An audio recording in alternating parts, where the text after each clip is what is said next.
My name is Claire. I am 34 years old, and 3 weeks ago, my father called me useless in front of a packed auditorium and then smiled as if it were nothing more than a harmless joke. I am telling this story from the beginning not to ask for sympathy and not to put anyone on trial.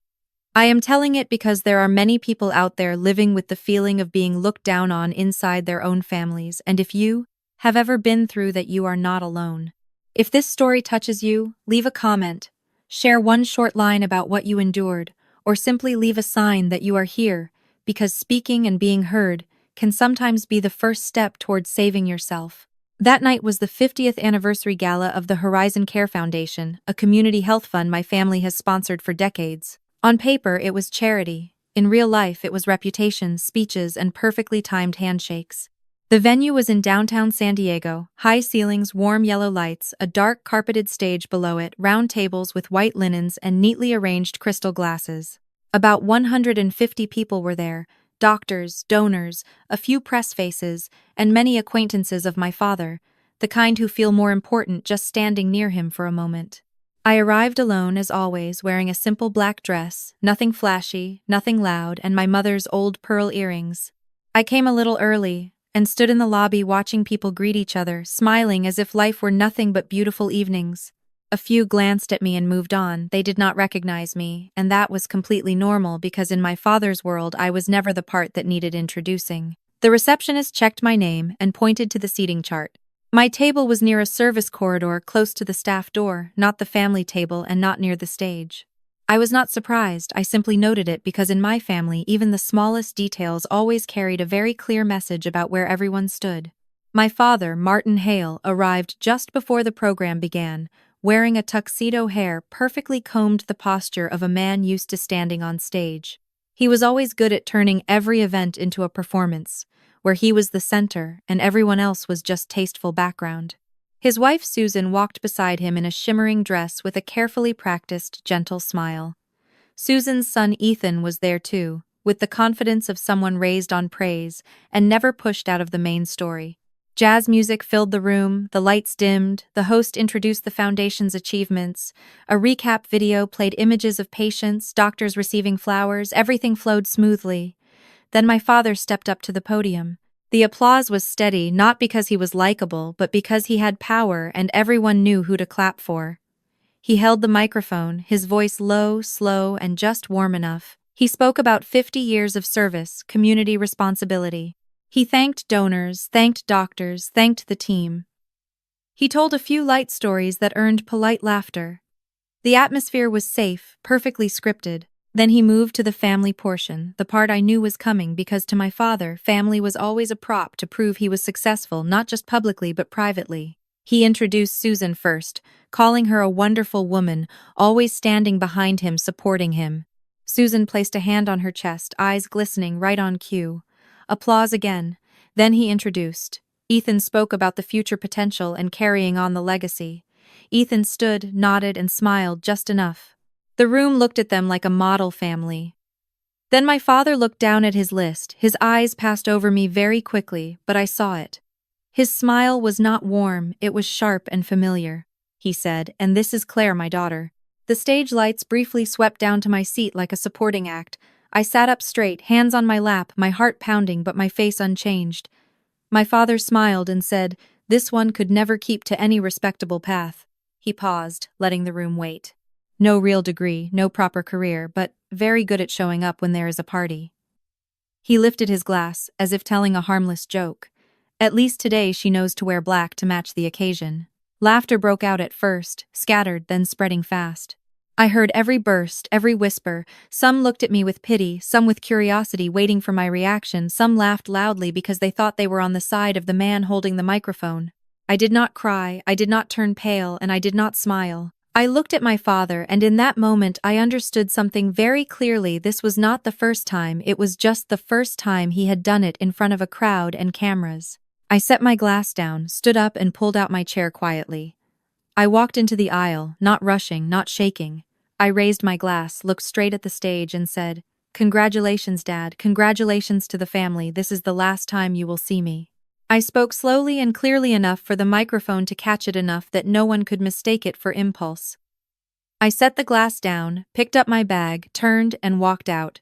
The room went silent for a beat, then fully silent, the kind of silence that follows when a crowd has just witnessed something off script. I heard my heels on the floor, each step steady and clear. I did not look back, I did not need to. I had spent my whole life waiting to be accepted, and in that moment I understood. I did not need to ask permission anymore. After that line, nothing stopped. My family did not leave me alone, not because they felt remorse, but because they were afraid of losing control. But before I go on, I want you to know this. If you are listening this far and see yourself in this story, leave a comment, share, or simply mark that you were here, because sometimes being seen is enough to keep someone from collapsing. What comes next is when everything began to turn. That night I did not go home. I drove straight to my apartment on the north side of the city. I turned off the engine and sat in the car for a few minutes, letting my breathing slow. No tears, no panic, just a very clear feeling that a door had closed, and this time I had no intention of opening it again. But to understand how I could stand in that room and say those words, you need to know how I grew up in that house. My mother died when I was 9. The illness progressed so fast, the adults never managed to prepare me with any proper explanation. I remember evenings when the house felt quieter than usual, and the smell of disinfectant clung to my father's clothes. After she died, I still went to school, still ate dinner, still heard that everything would be fine. But very early on, I understood that from then on I would have to keep my own balance because the only person who ever held my hand through the hard moments was gone. 2 years later, my father remarried. Susan entered the house with her son Ethan, who was 3 years older than me. There was no open conflict, no one said I was being pushed aside.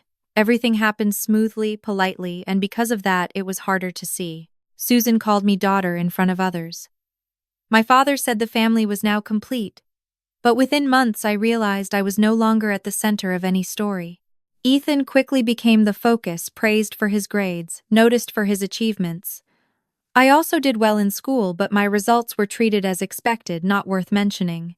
Ethan got new things because he needed them for his future. I reused old things because they were still fine.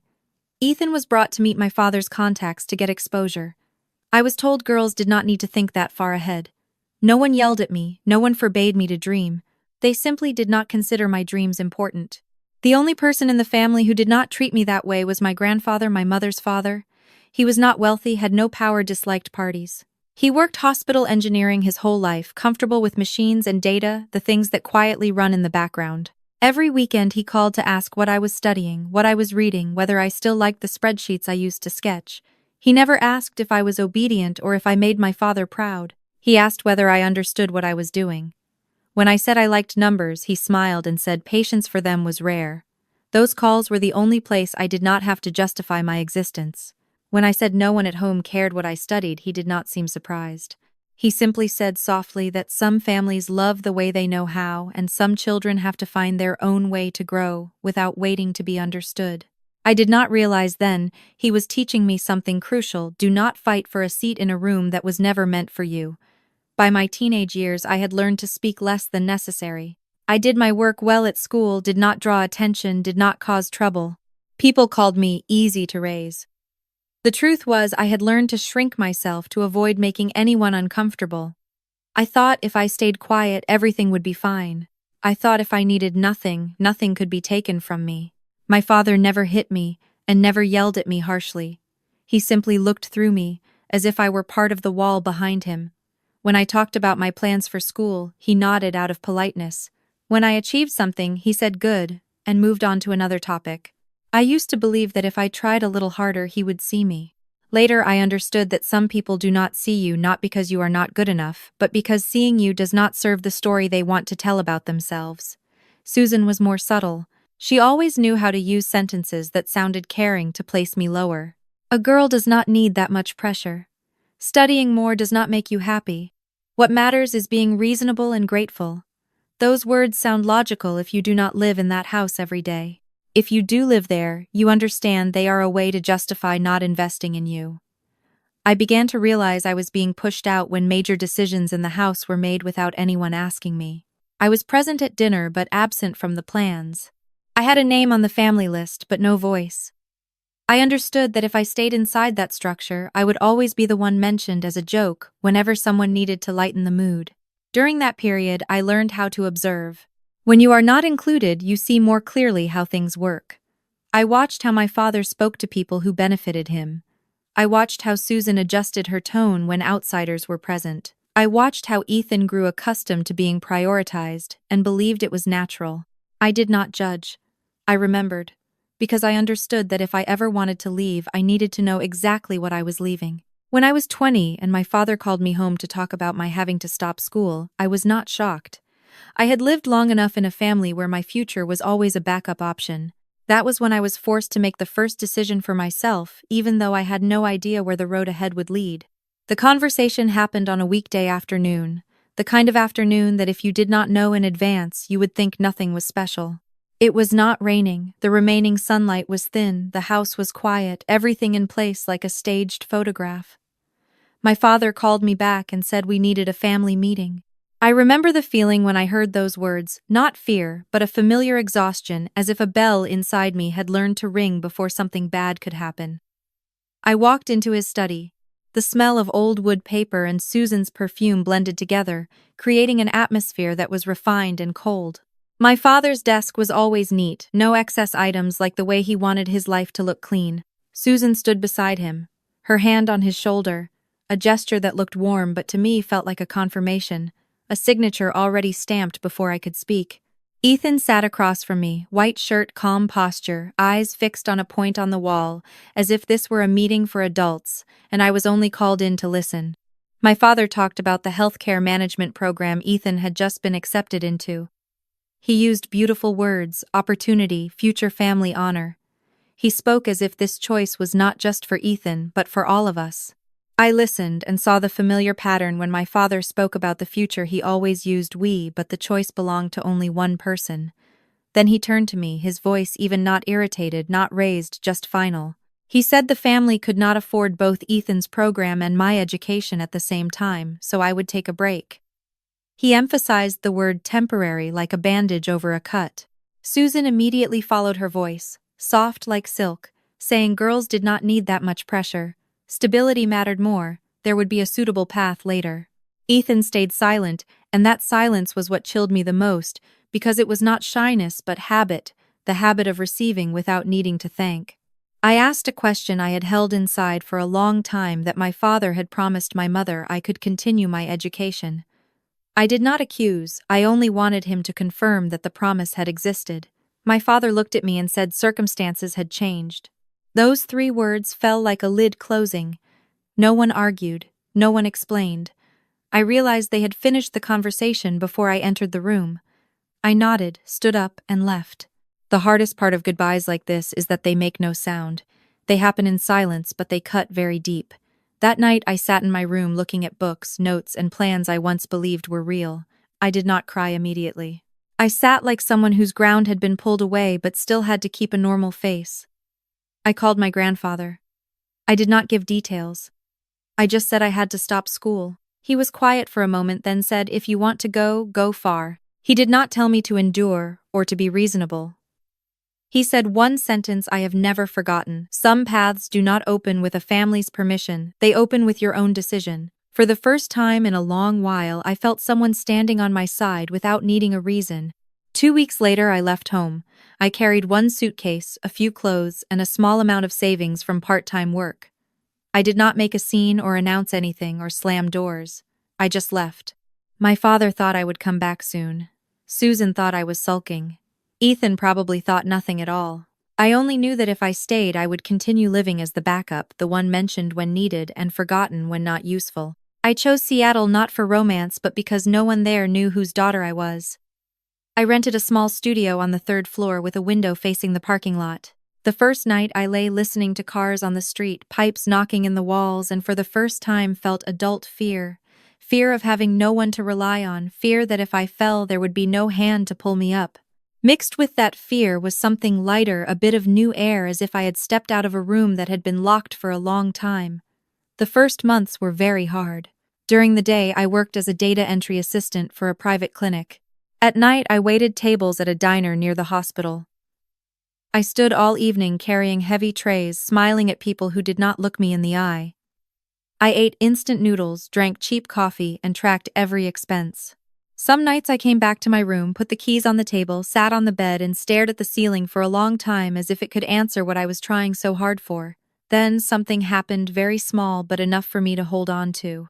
At the clinic, the operations were messy, overlapping appointments, missing inventory, constant shift changes. I looked at the scattered data and saw a pattern I understood. When you are pushed out of the story, you learn to observe and connect pieces. I began reorganizing the tracking sheets, adjusting a few processes, making things cleaner. I did it quietly out of habit because my whole life I had been used to doing well without waiting for recognition. One day, the manager asked who had adjusted the sheets. I said I had. He looked at me for a moment and said this saved them a lot of time. Just one sentence, but I heard it like something I had missed for too long, the feeling of being seen not as someone's daughter but as a capable person.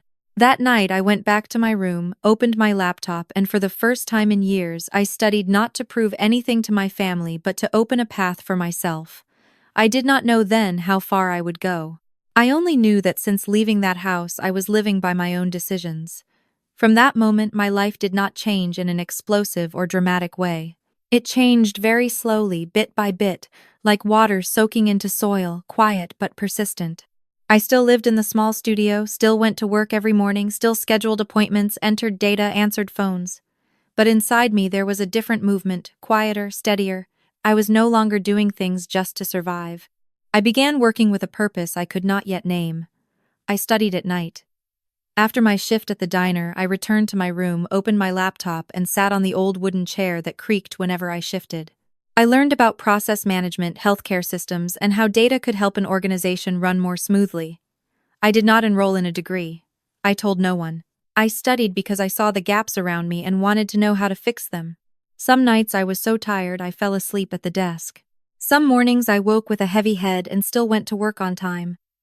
I did not complain, not because I was stronger than others, but because I was used to having no one to complain to. In my family, emotions were never prioritized, and I carried that habit into my new life. Gradually, I was given more responsibilities. At first, it was just adjusting schedules, then tracking inventory. Then, I was asked for input when the clinic wanted to change management software. I did not talk much. I offered concrete solutions. There was something strange when you stop asking permission to exist, people begin to listen to you differently, not out of pity but because you solve their problems. A year passed like that. I no longer worked at the diner. I moved into a full-time role at the clinic, with a salary that let me breathe a little easier. I still saved. I still lived simply. But I no longer felt like I was standing on the edge of life. I began to see that I had a place, however small, but one I created myself.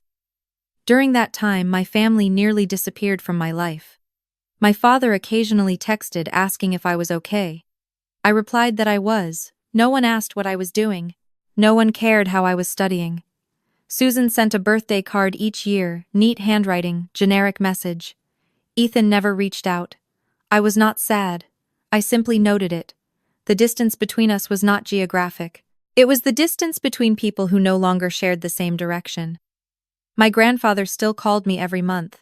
He did not ask how much money I made. He asked if I was tired, if I was eating properly. When I told him I was studying more, he just said, "Go slowly, do not burn yourself out."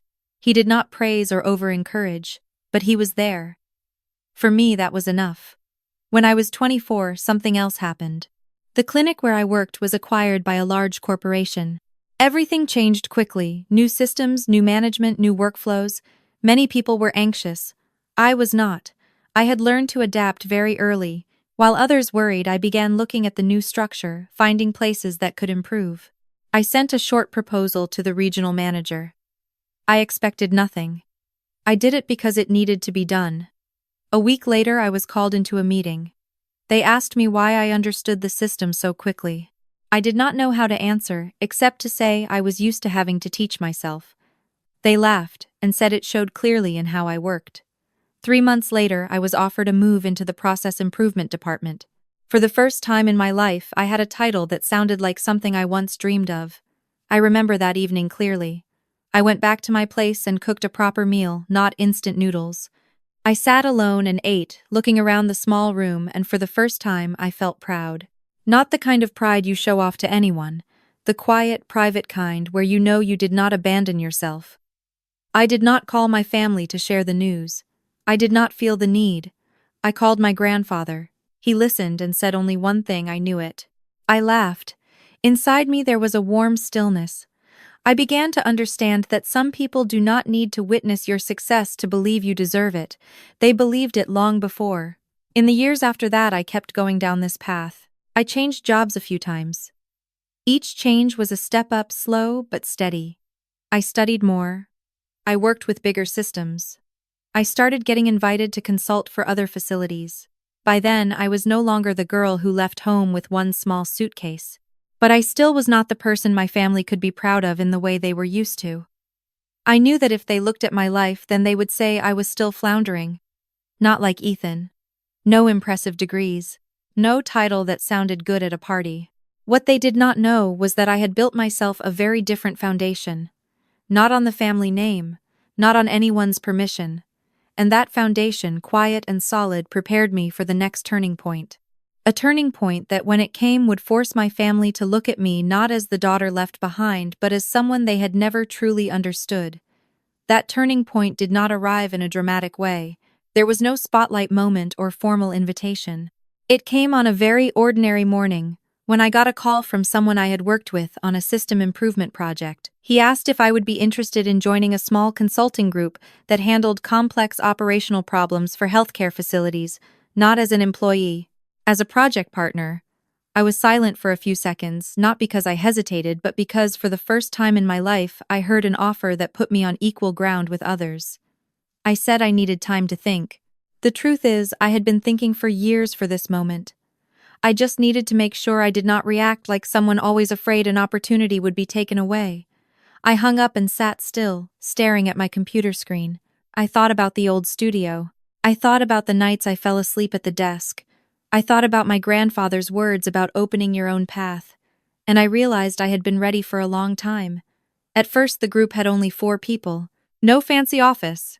No glossy business cards. We worked in coffee shops, borrowed conference rooms, and on calls that lasted for hours. I handled system analysis and process restructuring. The work was heavy. The pressure was high. But it gave me a very different feeling. I was no longer the person being assigned tasks. I was the person being asked for an opinion. The first projects did not bring in much money, but they brought something more important: experience and credibility. Clients started referring us to each other. I started being named in meetings. Not as an assistant, as the person who solved problems. I heard my name used in contexts I once only dared to imagine from far away. Through all of that, I stayed very private. I did not post online. I did not update achievements. I did not feel the need to prove anything to anyone. Maybe because I was used to the idea that if I spoke too soon, someone would find a way to deny it. I built everything in silence the same way I grew up. Not out of fear. Out of understanding that silence helped me focus. About 3 years after leaving home, I officially formed a small consulting company with that group. We rented a modest office. No big sign. No loud marketing. Clients came because of results. I held the role of project coordination and operations strategy. I did not use my family last name. I used my full name. I wanted everything I did to belong to me. During that time, my grandfather died. I flew back for the funeral. It was the first time I returned to the city in years. I sat in the back row, not noticeable. My father saw me and nodded. Susan looked surprised, then looked away. Ethan was not there. I was not sad. I just felt a very clear emptiness, where family should have been. But I also felt I no longer needed to fill that emptiness. My grandfather left me some money, not a huge amount, but enough for me to understand he had quietly prepared for me. No one in the family knew. He wrote that he believed I would know how to use the money the right way. Not to prove anything. Just to not be dependent. I sat with that letter for a long time and cried for the first time in years. Not from loss, but because someone had seen me the whole long road without needing me to explain. I used that money to invest in the company. Not to expand wildly. Just enough for us to stabilize and choose better projects. After that, everything moved faster. We were invited to consult for larger systems. I began meeting people who used to appear at my family's parties. They did not recognize me, and I did not tell them. Until one day I saw my father's company name on a list of potential clients. They were looking for an operations optimization firm. I looked at the file and recognized problems that felt familiar. I did not say anything to the team. I just did the analysis like any other project. When the contract was signed, I still did not say anything. I did not work with them directly. Everything went through the staff. I kept absolute distance. It was strange working for a system that once removed you without them knowing. I saw how they praised the results. I heard compliments about the consulting firm. I heard my father mention the company in a speech without knowing who was behind it. I did not feel smug. I only saw one thing clearly. I had gone far enough that I no longer needed their recognition. Around that time, I started receiving invitations to industry events. One was a retirement celebration for my father. I held the card for a long time. I was not angry. I was not excited either. I only knew that if I walked into that room this time, I would not be the girl who left with one small suitcase, and I needed to decide who I would be when I walked in. I did not go for revenge. I did not go to be apologized to. I went because I wanted to close a chapter of my life in the way I chose. And that decision led to the night when everything was said in front of many people in a way no one in my family had ever prepared for. The party was on a weekend night at a large hotel where everything was designed to feel like success and stability.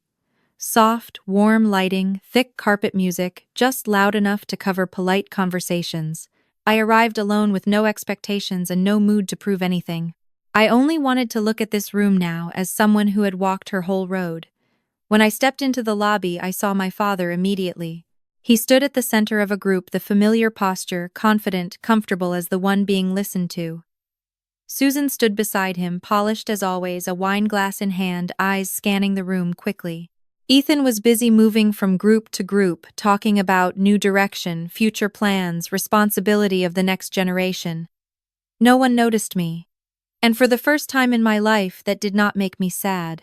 I found my table a spot a little far from the stage, not close to the family and not too isolated.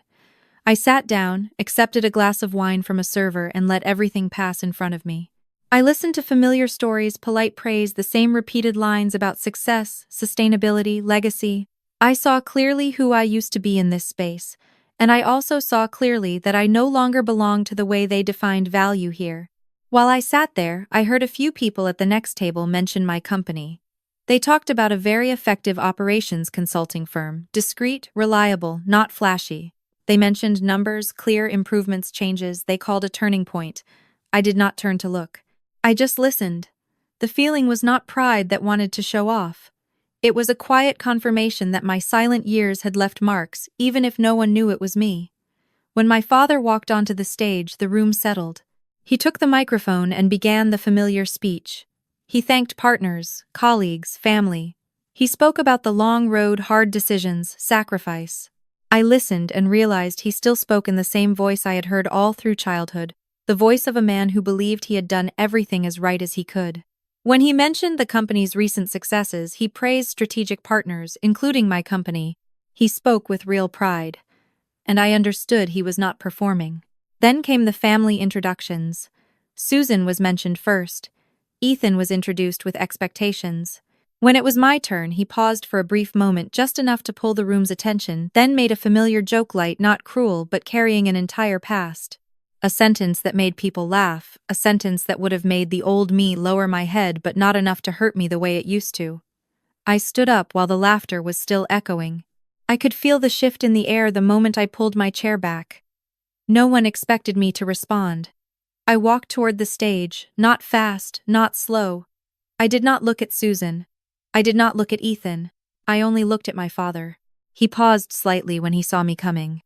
The microphone was still in his hand. I asked for the microphone with a very ordinary gesture. I spoke in my own voice, not loud, not shaking. I wished him a peaceful retirement. I thanked him for the lessons I had learned, including the ones that were never spoken out loud. Then I said that the consulting firm he had just mentioned, the firm he was proud had helped stabilize the system, was founded and run by me. I kept it brief. No explanation. No credit taking. Just the truth. The room went silent in a way I had never heard before. Not the silence of shock, but the silence of people rearranging pieces in their minds.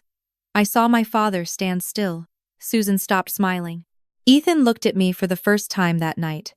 I did not wait for a reaction. I set the microphone down, gave a very small nod, and turned to leave. I walked out of that hotel with a strange feeling. Not victory, not revenge, but closure. I had said what needed to be said in the right place at the right time in the way I chose. No one could take that from me. And for the first time in my life, I did not need anyone to understand in order to keep moving forward. The days after the party moved slower than I expected. There was no immediate storm, no headlines, no late-night calls on the first night. Just a very slight shift in the air, like stepping out of a room and realizing the door behind you has closed without a sound. I returned to my routine, going to work on time, attending project meetings, answering emails. Everything continued with one difference: I was no longer carrying that past inside me. On the third day after the party, my phone started vibrating more often. Messages came from familiar numbers that had not appeared in a long time. Relatives, old acquaintances, roundabout check-ins. They said they had heard. They said they were surprised. They said they never expected I could do something like that. I read everything. I did not reply. Not out of disdain, but because I understood those questions were not meant to understand me, but to help them rearrange their own place in a story that had just shifted. My father called on the evening of the fourth day. I stared at his name on the screen for a long time. There was no fear, no surge of anger, just a very clear emptiness. I let the phone ring until the call ended. A message came right after. He said, "We need to talk." I placed the phone face down on the table and continued the work I was doing, not because I had nothing to say, but because I had already said everything that night. Susan sent me a long email. She wrote about family, about misunderstandings, about how no one ever meant to hurt anyone, about how things had gone too far. I read slowly. I recognized her writing immediately, still polished, still proper, still avoiding the center. There was no apology, no acknowledgement.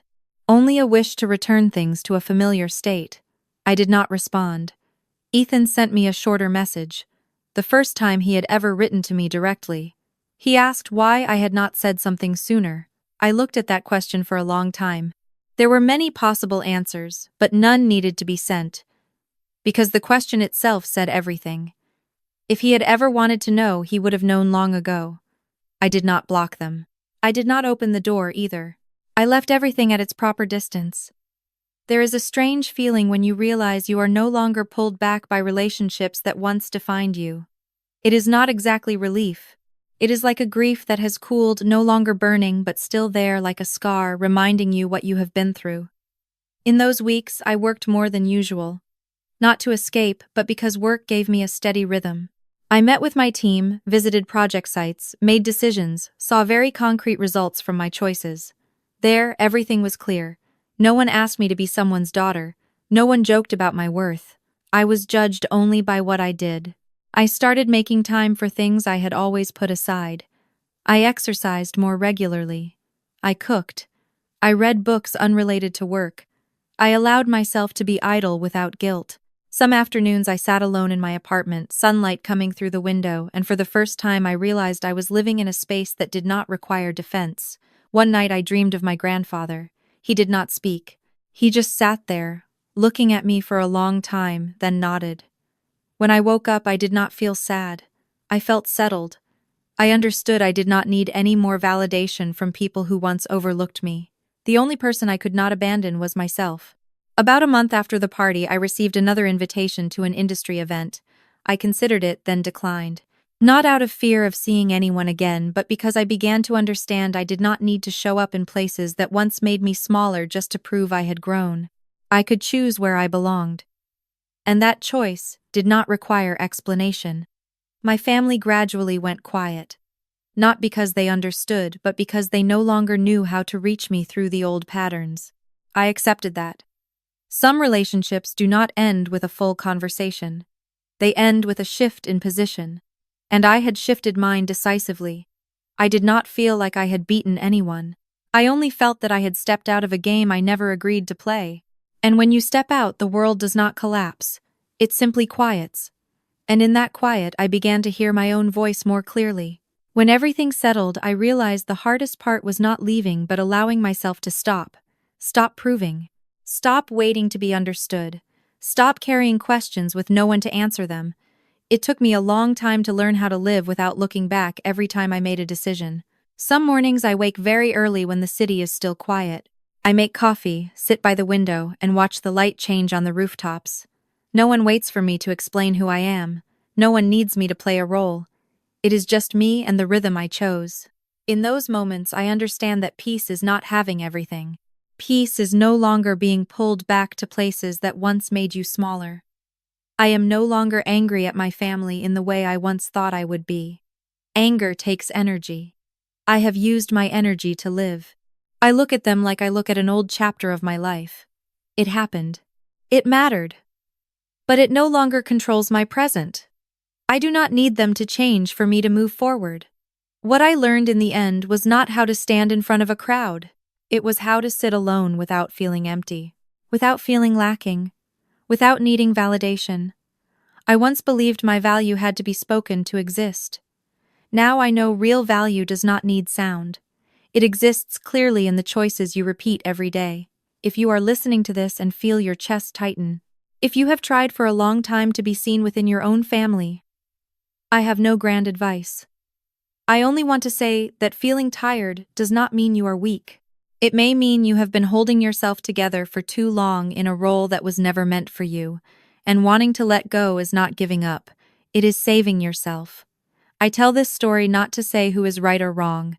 I tell it because I know there are people living very much like my former self, silent, enduring, wondering if they are asking for too much. You are not asking for too much when you want respect. You are not selfish when you choose to leave places that make you doubt your own worth. If this story touched you in any way, if you saw yourself in any moment, leave a like as a sign that you stayed here with me until the end. And if you want to hear more stories like this, stories about boundaries, self-respect, and learning how to live for yourself, subscribe to the channel and stay with me. Thank you for listening all the way to the end.